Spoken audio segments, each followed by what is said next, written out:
Pak, anak lemah yang dulu sering kau tampar, sekarang sudah menjadi anak yang kuat, Pak. Ditampar oleh kehidupan. Pak, anak cengeng yang dulu sering menangis saat terjatuh, sekarang sudah jatuh bangun babak belur di perantauan, Pak. Pak, kerasnya cambukan gespermu yang kau cambuk di bahuku membuatku terbiasa menghadapi kerasnya dunia, Pak. Sekarang anakmu mengerti. Dulu kau mendidikku sangat keras agar anakmu tak mudah ditindas. Kau membentakku tanpa segan agar anakmu tak mudah direndahkan. Pak, surga memang di telapak kaki ibu. Tapi apakah surga masih sempurna tanpa sosok bapak di dalamnya? Terima kasih, Pak. Hari ini cara pandang manusia berbeda. Ini urusan saya. Urus saja surgamu, biar ku urus nerakaku. Nerakaku bukan nerakamu.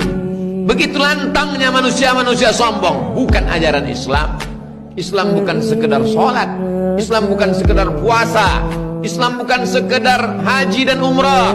Islam amar ma'ruf nahi mungkar.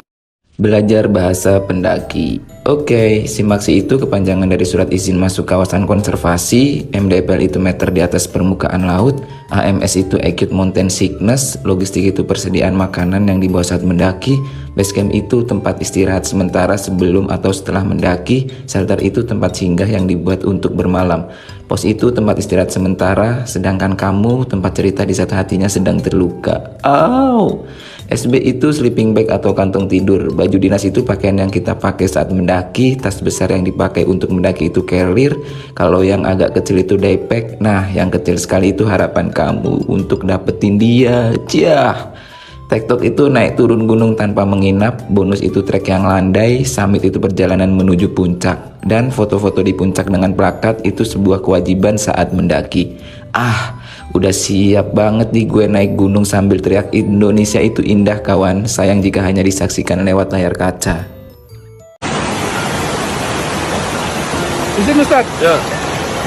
Mengapa kita harus berjalan-jalan Ustaz untuk menemukan tempat yang indah?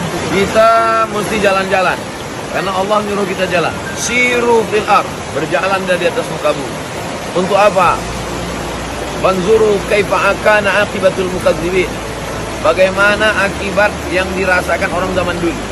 Akibat perbuatan dosa kita ambil iktibar pelajaran. Kenapa kita mesti jalan-jalan? Karena dengan jalan itu kita keluar dari kotak sempit.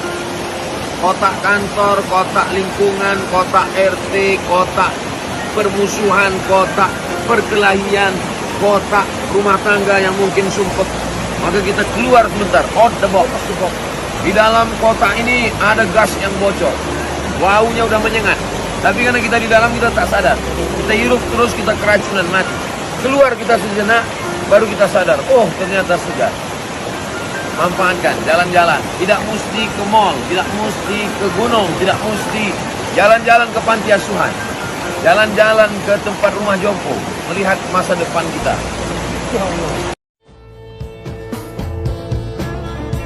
Pasrah pada ilahi. Hanya itu yang kita bisa. Ambil hikmahnya, ambil indahnya. Cobalah menari, cobalah bernyanyi, cobalah mulai detik ini. Hadapi saja. Hilang memang hilang, wajahnya terus terbayang. Berjumpa di mimpi, kau ajak aku untuk menari, bernyanyi bersama bidadari, malaikat dan penghuni surga. Hilang memang hilang, wajahnya terus terbayang. Berjumpa di mimpi, kau ajak aku untuk menari, bernyanyi bersama bidadari, malaikat dan penghuni surga. Sikapi apapun dengan sabar dan tenang. Tetaplah rendah hati dan jadilah diri sendiri. Mereka yang merendahkanmu adalah mereka yang sebenarnya ada di bawahmu. Dan mereka yang membencimu adalah mereka yang tak mampu melampauimu. Belajarlah mengalah, sampai tak seorang pun mampu mengalahkanmu. Belajarlah merendah, sampai tak seorang pun mampu merendahkanmu. Jika ada ucapan atau sikap yang menyakiti hati, menunduklah dan biarkan semua itu berlalu dari hidupmu. Tak perlu dimasukkan ke dalam hati, agar kamu tidak lelah dan tidak membalas dengan benci. Siapapun yang merendahkanmu, membencimu, menghinamu, dan menyakitimu, pada hakikatnya mereka sedang merendahkan dirinya sendiri, membenci dirinya sendiri, menghina dirinya sendiri, dan sedang menyakiti dirinya sendiri. Begitu banyak orang yang gak bisa tidur, lalu merasa pusing, lalu menjudge dirinya, memvonis dirinya kalau dia insomnia. Padahal punten ya, kata guru saya, tidur itu hanya sebuah sarana untuk tidak ngantuk. Dan begitu banyak orang yang kebingungan gak bisa makan, sampai ribut sama urusan makan. Padahal yang namanya makan itu hanya sebuah sarana untuk tidak lapar. Apapun aktivitas keduniawian kita hanyalah sebuah sarana untuk kehidupan, bukan tujuan hidup. Makan bukan tujuan hidup, tidur bukan tujuan hidup. Lalu muncul pertanyaan, tujuan hidup kita adalah apa?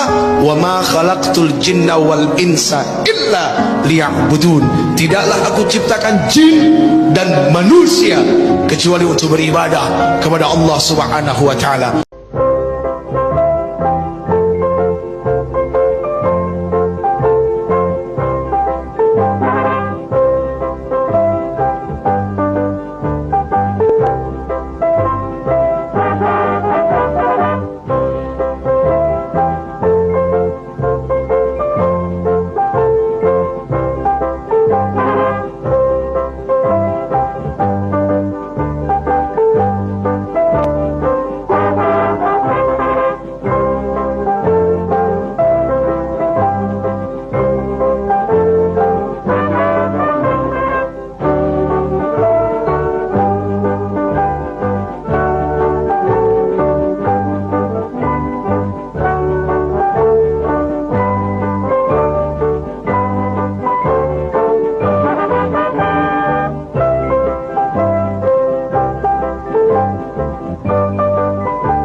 Tidak ada nabi kecuali di antara ibadahnya itu jalan-jalan.